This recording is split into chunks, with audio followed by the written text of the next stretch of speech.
Fala galera, bom? Tô de volta e eu tô com a mesma roupa. Eu tô gravando vários vídeos no mesmo dia e é isso. Eu poderia trocar de roupa? Poderia, mas não troquei. Então, tá? Vamos lá. Agora, hoje, eu vou falar sobre a diferença entre contemplação, concentração e meditação. Porque agora todo mundo usa a palavra meditação. Ah, não, eu fiz uma meditação guiada. Ah, eu fiz uma meditação sei lá o quê. Ah, quer dizer, vamos entender alguns aspectos aí de cada uma delas? Então já deixa seu joinha aí, inscreve no canal para ajudar o canal a crescer e bora pro vídeo. Bom, vamos lá. Primeiro de tudo, a gente tem a mente corrente, ou seja, normal, dia a dia, o comum. É a mente com pensamentos agitados, igual louco, né? E a mente corrente, a gente tem associações. Então, às vezes a gente começa a pensar numa coisa e por associação a gente vai parar num assunto nada a ver. Na psicologia, quando eu não terminei, tá gente? Eu mal comecei psicologia, fiz um semestre. Mas eu lembro que dava um exemplo que falava do cachorro, que ele sempre colocava ração, ele salivava, né? E aí começaram a colocar com um sino, né? Com um timbre, uma campainha, para ele, sempre que levava ração, também tocava isso. E ele começou a associar. Até que depois de uns dias, tocava a campainha, o cachorro já começava a salivar, como se tivesse ração para ele comer. Porque é uma associação. E a campainha não tem nada direcionado para fazer um cachorro salivar ou ter vontade de comer. Então é um condicionamento, né? E a nossa mente corrente faz isso todo momento. Nós vamos nos condicionando. Então, às vezes a pessoa tem dificuldade, sei lá, dirigir. Tá bom. Ela tem dificuldade de dirigir por alguma associação de outra coisa, nada a ver. Ou então, às vezes a pessoa tem essa dificuldade porque já sofreu um acidente. E aí ela começa a melhorar, a conseguir dirigir, e ela está no momento que está dirigindo e começa a tocar a mesma música do dia que ela teve o acidente. Às vezes passa uma sirene e ela lembra do acidente. Quanto mais informações, mais associação acontece, né? Mais a mente traz isso à tona. Então, ficou claro, né? A mente corrente, você meio que não tem controle dela. Ela vai saltando igual doida, sem controle, fazendo associações que às vezes você nem entende que estão enraizadas lá no seu inconsciente, mas estão acontecendo. O que é a contemplação? É o pensamento dirigido. Então, no meio dessa loucura toda, você foca em alguma coisa. Então, seria o raciocínio lógico. O pensamento tipo científico é quando você está focado em alguma coisa para resolver. Então você tem um foco, tá? Dirigir esses pensamentos, toda essa loucura para alguma coisa. A concentração é você se concentrar em apenas um ponto. Então a sua mente ela existe pela junção de pensamentos. A mente não é uma coisa que existe. Ela é a união de outra coisa. Então, por exemplo, caminhar. Existe caminhar? Existe. Quando você tem o movimento das suas pernas. Se você parou esse movimento, não existe caminhar. Existe as pernas, existe estar parado. Mas a mente é uma ação. Ela não é uma coisa física. E a mente é uma ação ainda sobre os pensamentos. Então, quando você se concentra, você está concentrado em apenas um ponto, tá? Em nada mais. Um exemplo disso é o yoga. O yoga, ele foca na concentração em um ponto. Eu não pratico yoga, então eu não sei, mas através das posturas, das técnicas de respiração, você vai concentrando em um ponto. E aí, por último, tem a meditação. Meditação é o processo de não mente, ou seja, não pode existir a mente, senão não é meditação. A meditação trabalha com a não mente, ok? Então, para meditar, não é necessário concentração. Não, tipo, por isso que essa história de alguém ir te falando para você imaginar e fala que é uma meditação dirigida, isso não é meditação. Isso é uma contemplação, porque você está dirigindo os seus pensamentos. Não é meditação. Meditação é um processo de não mente. Quer um exemplo? Vipassana. Vipassana, você não usa a sua mente, você percebe o seu sensorial. É uma meditação. Ah, mas e as meditações ativas do Osho? Bom, aí eu vou ter que explicar uma coisinha para vocês, que a maioria das pessoas que conduz meditação ativa, eu nem sei se sabe. Eu sei que grande parte sabe, mas não sei se todas sabem.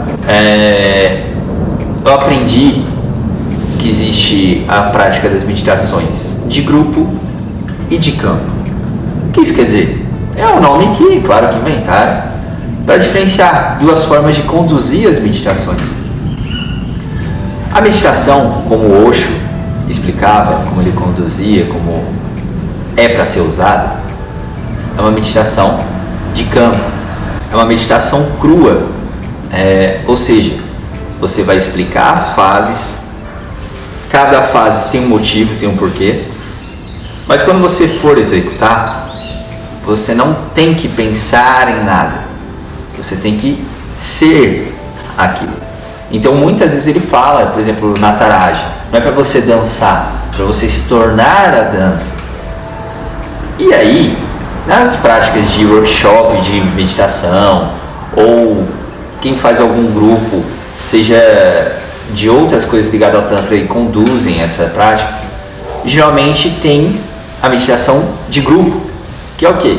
Eles tentam direcionar ela num processo interno. Então tem coisas que falam mais abrangente, que é muito comum. É muito comum as pessoas usarem, falar assim, não deixa para amanhã, faz hoje, tipo, pô, é seu momento, se ame, coisas assim, tipo, coisas que mexem com a grande maioria das pessoas, né? Só que a questão você está tocando ali uma coisa que às vezes a pessoa nem está pronta para aflorar.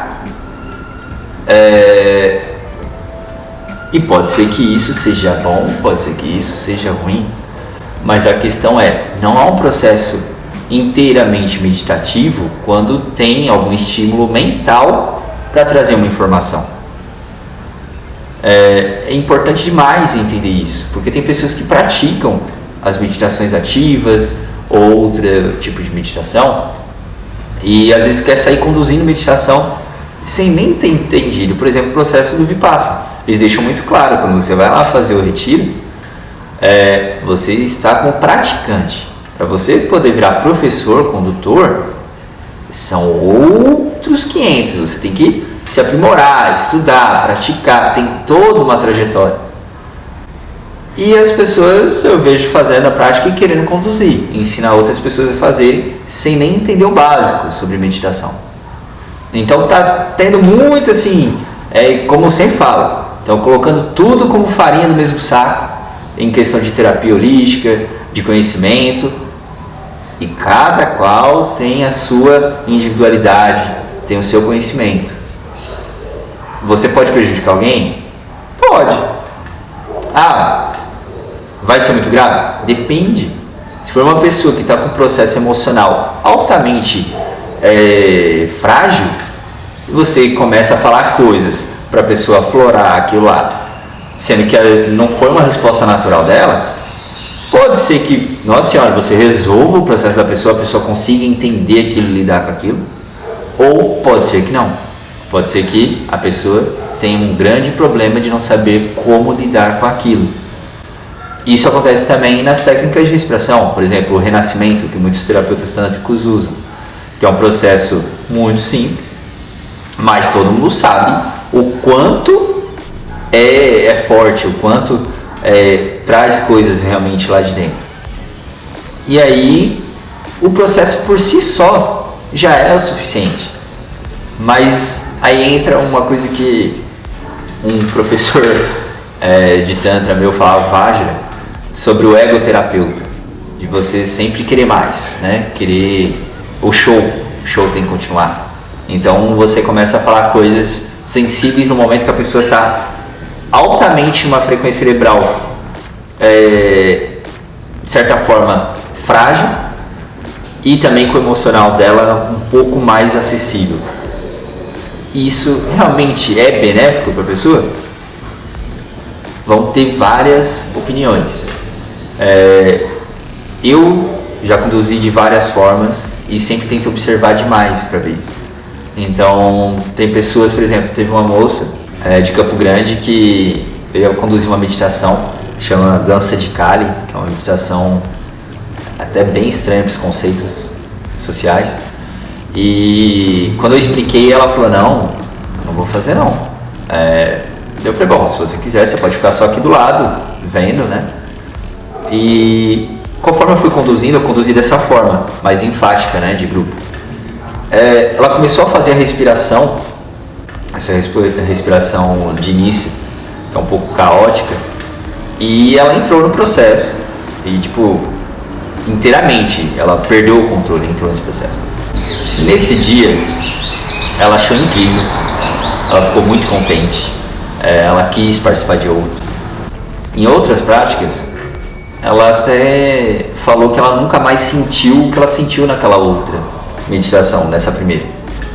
Mas por quê? Ela foi tomada pelo inconsciente dela e tipo se entregou ali numa coisa que ela perdeu o controle, ela realmente saiu do controle. E aí esse estímulo verbal que eu fiz ajudou nesse processo. Só que ela não se desenvolveu individualmente. E aí entra a questão, ela realmente entra em meditação? Não, meditação é um processo individual, não é um processo guiado, não é um processo mental. Então é muito importante entender isso quando terapeutas baterem no peito para falar, não, as pessoas meditam comigo e saem felizes, as pessoas são atendidas por mim e saem felizes porque entenderam, porque choraram, porque aliviaram. Todas essas manifestações com certeza vão trazer algum alívio, algum conforto. Mas vamos resgatar lá o que é o início do Tantra. O Tantra tenta fazer com que você seja livre da dualidade, da mente e cultua Shakti. Se você depende de outra pessoa para alcançar esse processo, você não se desenvolveu. Já começa aí. A pessoa ficou feliz, ficou contente no seu atendimento, tem que investigar o porquê. Porque às vezes ela foi confortada. E então a pessoa sempre tem que ser, passar por processos traumáticos? Não, mas quando você elimina informações do seu inconsciente, toda transformação normalmente causa algum tipo de dor. Então, é normal ter um alívio depois da dor? E aí sim, a felicidade. Mas conforto do início ao final, não teve transformação. Então, cuidado com terapeutas que são muito bem indicados. Eu, por exemplo, teve uma época que eu até parei de conduzir meditação, porque no local que eu estava indo, eu nunca levo só uma prática de meditação, né? Eu gosto de deixar algumas separadas e, dependendo até do caso, ver o grupo para escolher a meditação que eu vou passar. E as pessoas só queriam meditações legais, meditações divertidas. A meditação ativa, apesar de ter expressão corporal, ela foi sim formatada para a civilização atual, mas ela ainda é uma prática meditativa. Então, uma pessoa que quer uma meditação legal, uma meditação divertida, é melhor ela procurar uma dança do que uma meditação. Bom, galera, de forma geral era isso. Espero que vocês tenham entendido, tenham gostado. Se tiver dúvida, comenta aí nos comentários qual é a sua opinião também. E se inscreva no canal, clique no sininho, compartilhe com os amigos e até o próximo.